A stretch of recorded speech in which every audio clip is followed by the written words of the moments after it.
Gracias, Maggie. Sí, seguimos aquí. En este caso vamos a hablar del Alzheimer y particularmente de lo que fue la celebración del Día Mundial del Alzheimer que se llevó adelante el pasado 21 de septiembre. Se celebró a nivel mundial esta situación, una designación que realizó la Organización Mundial de la Salud a partir de 1994. Y para hablar de ello vamos a recibir a la columna de la Sociedad Uruguaya de Gerontología y Geriatría, particularmente a la licenciada Soledad Vázquez, que está aquí con nosotros y a quien le agradecemos por estos minutos. ¿Cómo va? ¿Todo bien? Bien, por suerte todo bien. Muchas gracias por la invitación. Por favor, un placer. Estaban bien esos datos desde el 94 Perfecto. que se viene celebrando el Día Mundial del Alzheimer. Súper completo, sí, el 21 de septiembre. Y que, como siempre hablamos, ¿no?, en general, en este tipo de columnas, de la importancia de poner un Día Mundial de... Porque el televidente puede decir, bueno, pero hay Día Mundial de todo. Sí, efectivamente lo hay, porque son momentos donde se pone un tema arriba de la mesa y se puede discutir y debatir, que me parece que eso es súper relevante, y más con una enfermedad de este tipo. Sí, exactamente. Incluso poner un día hace que también se ponga un lema. Claro. Y el lema también, bueno, brinda una dirección de las acciones que se van a tomar durante ese año o durante el periodo, digamos, sí, donde se hace más visible la temática. El año pasado fue Nunca es demasiado pronto, nunca es demasiado tarde, y este año es hora de actuar por la demencia, es hora de actuar contra la enfermedad de Alzheimer. Y sobre todo se pone énfasis en lo que es el lema de este año, en barrer un poco o bajar los estereotipos que hay en relación a la enfermedad de Alzheimer y a las demencias en su conjunto. Es algo que hoy en día sigue estando presente, ¿no? Donde uno puede estimar que la sociedad va avanzando, se va actualizando, va mejorando en muchos aspectos. Sin embargo, hay algunas cosas que todavía quedan, ¿no?, y están presentes. Sí, ni que hablar. Incluso está muy arraigado el estigma en relación a la enfermedad de Alzheimer y a las demencias en su conjunto. Hablamos de la enfermedad de Alzheimer porque, bueno, es la que tiene mayor prevalencia. Sí, exactamente. Eso. En Uruguay en este momento se calcula, es la cifra que manejamos, hay unas 50.000 personas que padecen demencia. Dentro de ellas la mayoría tienen enfermedad de Alzheimer, pero se calcula que para el 2050 esa cifra se va a duplicar, ¿sí? O más que duplicar, sí, con lo cual, bueno, es un desafío para la salud pública enorme. Y en relación al estigma, a los preconceptos y a estas dificultades que hay en el abordaje social, digamos, del tema, nos encontramos con el informe anual que hizo la Organización Mundial de la Salud. Habla de porcentajes altísimos de ocultamiento del diagnóstico, de las familias bueno, la cantidad de personas en general que consideran que la demencia o el deterioro cognitivo y la enfermedad de Alzheimer es una parte del envejecimiento normal, sí, que no hay absolutamente nada para hacer al respecto, y entonces todo esto se va encadenando en una serie de no acciones. Totalmente. Y sobre todo ese punto particular que mencionabas de el envejecimiento normal. Exacto. Como una característica de que cuando uno va envejeciendo van apareciendo este tipo de enfermedades. Exacto. Y es algo totalmente normalizado y que no es así. Exactamente. Y entonces, a su vez, como bueno, sabemos que no existe una cura actualmente para la enfermedad de Alzheimer, pero eso no quiere decir que no se pueda hacer nada, claro, para eliminar o disminuir los factores de riesgo, trabajar sobre los factores de riesgo, ni tampoco se pueda hacer nada una vez establecido el diagnóstico. Se puede hacer muchísimo por enlentecer o incluso silenciar clínicamente, claro, muchas de sus manifestaciones. ¿Cuáles son esos factores de riesgo para el Alzheimer en particular, para que el televidente lo pueda manejar? Bueno, los factores de riesgo para la enfermedad de Alzheimer son en general los factores de riesgo para las enfermedades crónicas no transmisibles. Para las enfermedades cardiovasculares. Bueno, ahora en breve ya empezamos, sí, también con justamente la fecha dedicada a la salud cardiovascular, pero bueno, el tabaquismo, el consumo, los hábitos tóxicos en general, esos son muy tóxicos, muy nocivos, sí, para la salud cerebral. Luego, todo lo que tiene que ver con la alimentación, el ejercicio físico, esos son factores de riesgo que nos predisponen en gran medida. Entonces, la enfermedad de Alzheimer o cualquier enfermedad neurodegenerativa no es azarosa, ni es normal del envejecimiento, ¿sí? Sí. Ni todas las personas que envejecen van a tener un deterioro cognitivo y van a desarrollar una demencia, pero tampoco es una ruleta de al que le toca, le toca. Sí, tiene un factor, por supuesto, que es que no se puede predecir, pero también tiene un montón de factores de riesgo, sí, bueno, que vamos ayudando, digamos, a que ese tipo de manifestaciones se produzcan. Sí, y es realmente impresionante. Yo leía en los últimos días una especie de titular a este respecto, la importancia del ejercicio y los efectos positivos que tiene sobre el cerebro. Es realmente una cosa que es llamativo y uno dice, bueno, cuidarse con el alimento, hacer deporte, hacer ejercicio, todo está muchas veces vinculado con lo estético, de cómo uno está a nivel físico, pero sin embargo todos esos elementos tienen un montón de consecuencias positivas para un montón de cosas, que no tiene que ver simplemente con lo estético de cómo uno se ve frente al espejo.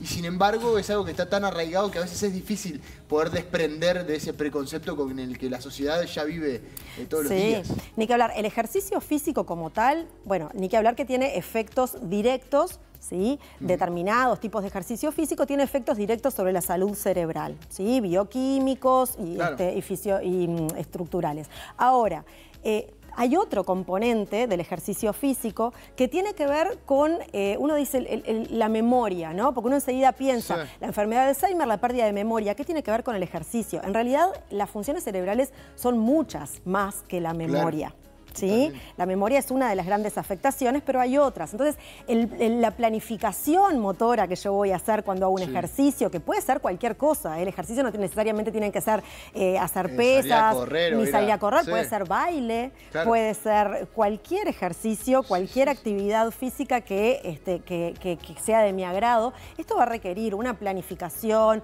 una medida del movimiento, todo un procesamiento a nivel central para luego sí que esto se traduzca en un acto motor. Entonces, por supuesto, y ni que hablar que lo social. Yo voy a tener que encontrarme con un otro, ponerme de acuerdo, en horarios, en frecuencia, en un lugar. Bueno, todo eso es salud cerebral. Entonces, por supuesto que el ejercicio y todo lo que rodea el ejercicio va a mejorar todo el estado cognitivo general.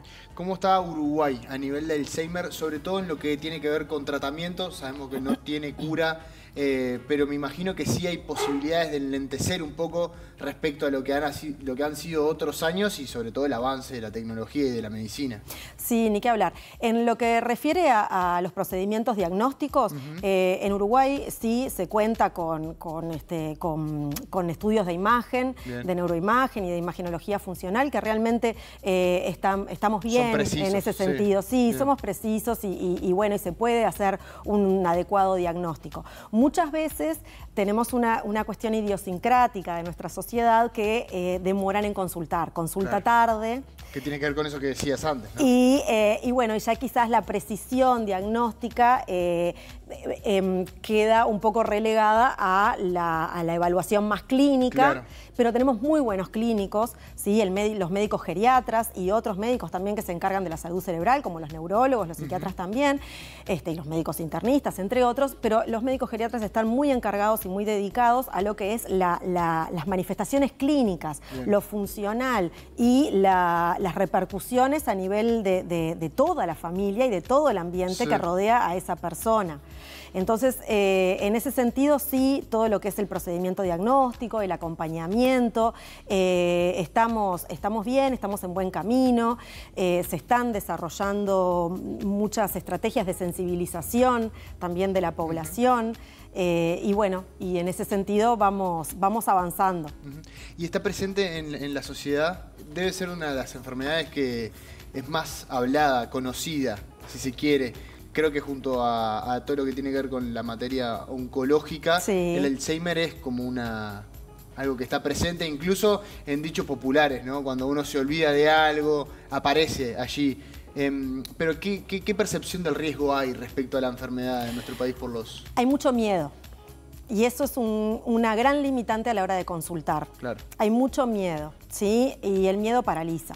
Entonces, una de las cosas que nosotros, una de las cuestiones en las que más insistimos es en que la gente consulte, ¿sí? No importa la edad que tenga. No importa. La gente necesita saber qué es lo que le pasa y por qué le pasa, ¿sí? No todo es estrés, no todo es edad, ¿sí? Entonces, cuanto antes se consulte, más autónoma va a ser una persona, más capacidad de decidir y autodeterminarse en sus asuntos va a tener y más acciones se van a poder tomar.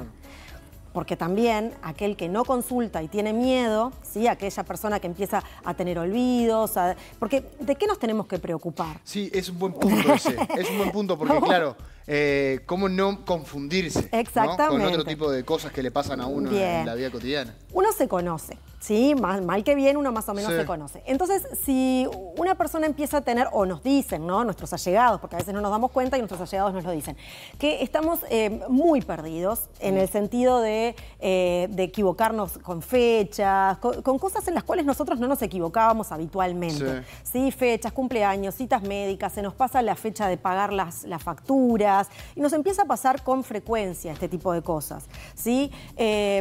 Problemas con la memoria reciente, no la antigua. Claro. No engañarnos con decir, ay, pero si se acuerda de todas las cosas de hace muchos años, miren la memoria que tiene. De las cosas recientes, las cosas que pasaron hace un rato, de las cosas que van a pasar dentro de un rato. Toma de medicación, problemas con el manejo del dinero, tareas en las cuales yo era bueno y de repente empiezo a tener errores, ¿sí? O cambios de carácter que tampoco se expliquen con mucha facilidad. Irritabilidad, malas interpretaciones de cosas que están pasando. Perfecto. Bueno, esos son momentos donde uno puede consultar, sacarse las dudas.